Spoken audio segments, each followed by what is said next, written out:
Let's turn to Julie Pace now. She covers the White House for the Associated Press. Has been following this presidential campaign and very closely. Julie, this Crasich concept, we heard about it late last night, read about it all night, read about it this morning, and then all of a sudden, I mean, Cruz says, I need the votes in Indiana, so John Kasich is backing out, and John Kasich says, supporters vote for me. So I don't understand if it's even Crasich. Yeah, it's a little bit complicated, and certainly John Kasich threw some cold water on it today when he said that if his supporters want to vote for him, then they should vote for him.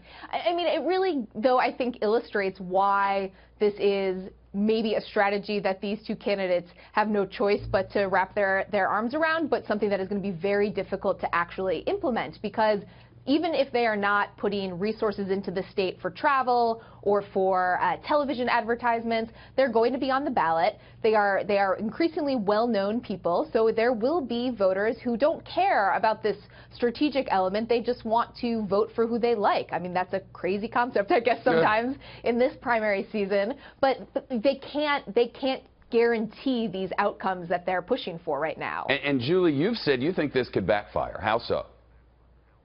Well, I think if you look at what Donald Trump has been doing over the last week or so when he talks about a rigged process at the convention, a bunch of political leaders, party elites getting together in a room and sort of orchestrating the result that they like, this is something else that he could point to. And, you know, I was at a Donald Trump rally last week, and this is one of the things that voters were saying, that they just feel like this whole system is some secret cabal, something that is beyond the actual votes that they're casting. And I think that this is something Donald Trump will point to say, see, I told you, you have people who are in collusion, who are trying to run a secret process and subvert the will of the voters. And I think it's a strategy that he, more than anybody at this point, can make successfully. And is it your sense that once we have a little more clarity on the Republican side, that it's then and only then that Donald Trump will do what he says he's capable of doing, and that is acting presidential?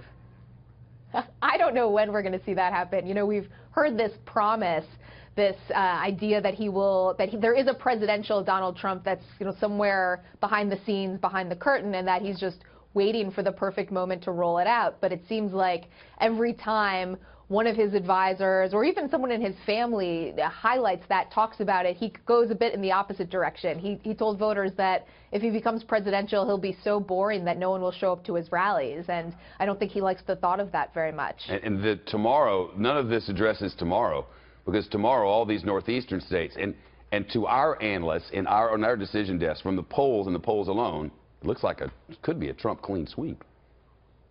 It could. And if he has a clean sweep, then it does make the math even more difficult for Cruz and Kasich, but it also makes it so that this strategic alliance or quasi-alliance that they formed is really their only option. There are two games happening right now. Donald Trump trying to win this outright in the actual voting, and Cruz and Kasich trying to push this toward a convention. Those are the only outcomes right now that are realistic. Julie Pace from Associated Press. Thank you, Julie.